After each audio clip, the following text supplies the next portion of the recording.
Mr. Tim Morten, what a pleasure to have you here today. We'd like to ask you, how are you finding the event so far? The event's really been wonderful.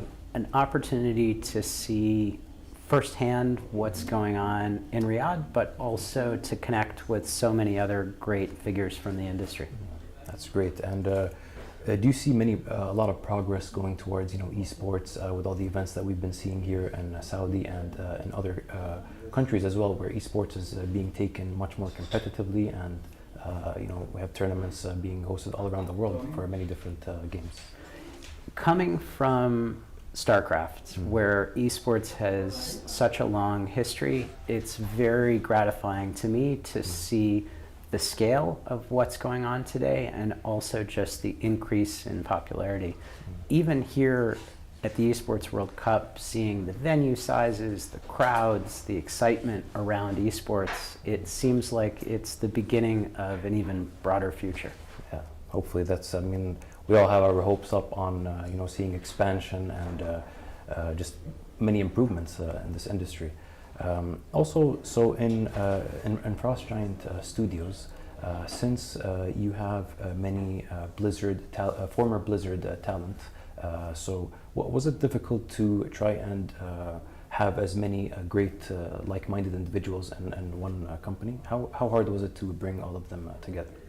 I think everybody at Frost Giant is really motivated by a passion for building a new RTS, but also bringing more players into real-time strategy as a genre. So I feel like it was galvanizing that we had such a clear mission and such a clear cause. In a way, that's made it easier to build the team because we're united in that one thing. Yeah, that's great. And also, in the past 18 months, in like a general broad perspective on gaming, we've seen some difficulties, or some companies laying off employees and having consolidations from publishers and developers. So based on this, as it's happening on a global scale, do you expect to see Frost Giant-like studios emerging from this problem? The economic environment right now across the industry has been really challenging. Frost Giant is fortunate to have had strong backing both from investors and also from the community.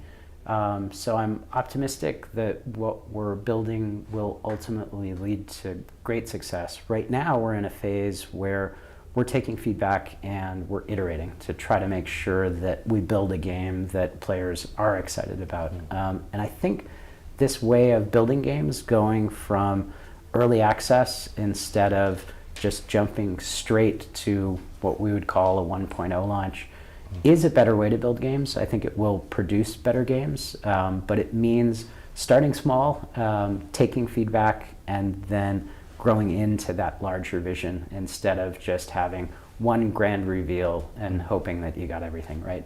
Yeah. So by that, are you referring to a demo version, the demo version that was released for the game Stormgate? Yeah, we actually started early access on Steam about 2 weeks ago, so it's possible now to download kind of the foundation for the game. It's got the first campaign missions, it's got the first cooperative missions, and it's got a set of competitive maps. And in all cases, early access means that we're just at the beginning of development, so everything might not be as pretty or as polished as it's eventually going to get to, but it's an opportunity to experience the game and to give us feedback on what we have so far. That's amazing. And how has the feedback been that you've received so far for Stormgate, the early release? Yeah, the feedback so far has been very vocal, and it always is. I think players don't tend to hold back in their opinions, but honestly, that's really valuable to us because it helps us prioritize what are the things that we should focus on next in the development. Yeah. Do you think the fan base has possibly a lot of high expectations because there's a lot of great talent in Frost Giant Studios currently? That's one of the biggest challenges for us is expectation management. Coming as so much of the team did from Blizzard, players are used to Blizzard budgets and used to Blizzard development cycles. And as a new independent studio, we don't have those same resources. We're very committed to making a game that's ultimately as good or better than what we worked on before, but we have to start with a more humble beginning. I think the audience just isn't as used to that kind of development. They're more used to games that launch after they've had many, many years to polish and lots of budget to have the highest production values. So I think we're in a phase right now where we're learning to meet in the middle, and I think that's really healthy. It's one of the benefits of this early access approach. Yeah. Of course, yeah. And how long was the plan to have the early access before the final version is to be released to the community? Yeah, we're going to spend at least a year from early access to get to our 1.0 launch. And even 1.0 launch isn't the end. We have years of content and new features, new additions that will continue to come in after 1.0. But 1.0 is a point where we feel like we will have achieved the level of production polish and kind of the level of scope that we feel good calling it 1.0. Yeah. Okay, we're very excited to see the 1.0 version come out, hopefully. And also, the developers have mentioned that there's possibly four general ways to play the game, which are campaign, cooperative. Out of those four C's, I believe they're referred to. Yeah. Which one do you find the most interesting in playing Stormgate? Yeah, I started my experience with RTS as a campaign player, so I really love story, and my co-founder also is a campaign designer, so I think that's very near and dear to our hearts. I'm not very good at competitive, but I really enjoy it. So the second C, I care a lot about, but it's not necessarily my strength. Then cooperative is a more social experience where you can play with your friends against AI. That actually wound up being the most popular mode in the last version of StarCraft II, Legacy of the Void. But the one that I'm most excited about is custom maps, where players can use our editor and our tools to build their own maps and eventually their own game modes as well.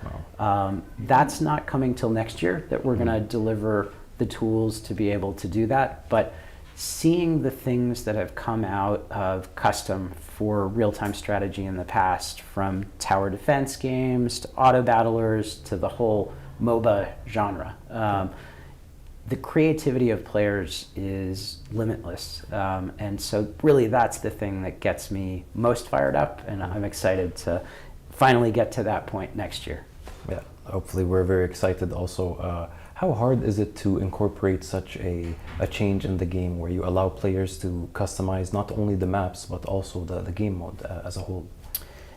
The hardest part about that is making it user-friendly. I think Warcraft 3 actually had a really great editor, and a whole ecosystem sprung up around that, eventually leading to the creation of the original Dota, but also many other mods. StarCraft 2 came out. That editor, it was interestingly created by the same engineer. It is a lot more powerful, but it's a lot harder to use because of that complexity. And so with Stormgate, we're trying to learn from that evolution and maintain the power, but smooth out the complexity and provide a good user experience.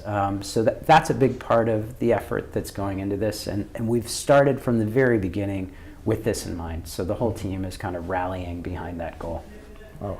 And based on that, so hopefully by the time it is implemented for players to be able to have their own custom games and maps, is the door going to be open between Frost Giant Studios and the players to maybe incorporate some of the fan-based ideas or the new ideas that you see into the game from them? Yeah, we'll have a whole part of the game client that's dedicated to letting players share their maps and modes with each other. And I think there's absolutely the potential for feedback for that content into the main game.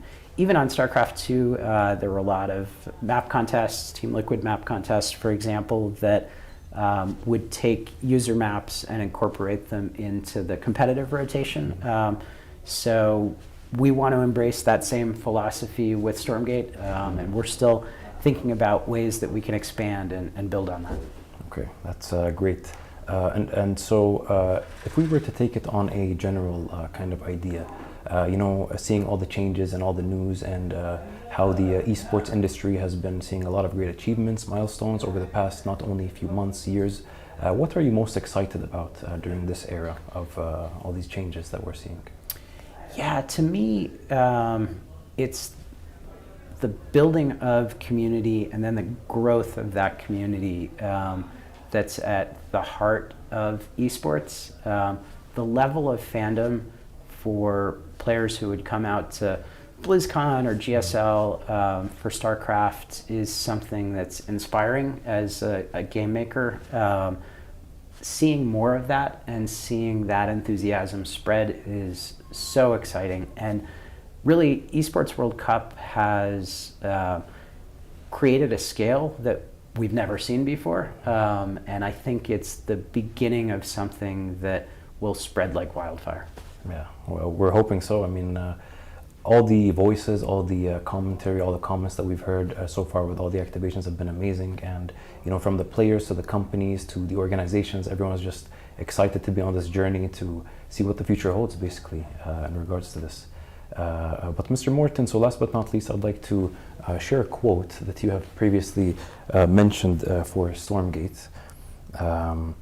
Basically, so in the quote, you've called Frost, the first title, Stormgate, a spiritual successor to the Warcraft and StarCraft RTS games. Just how excited should fans be of these titles, of both of these titles, be for both the game and the esport? Yeah, I would say this is a chance for us to fuse together aspects of both of those games into one new universe that we are planning to grow and support for many, many years and hopefully even many decades to come. We're just at the beginning, so we have a lot of work still to do, but I hope that players will be excited about our vision and will continue to support us on that journey.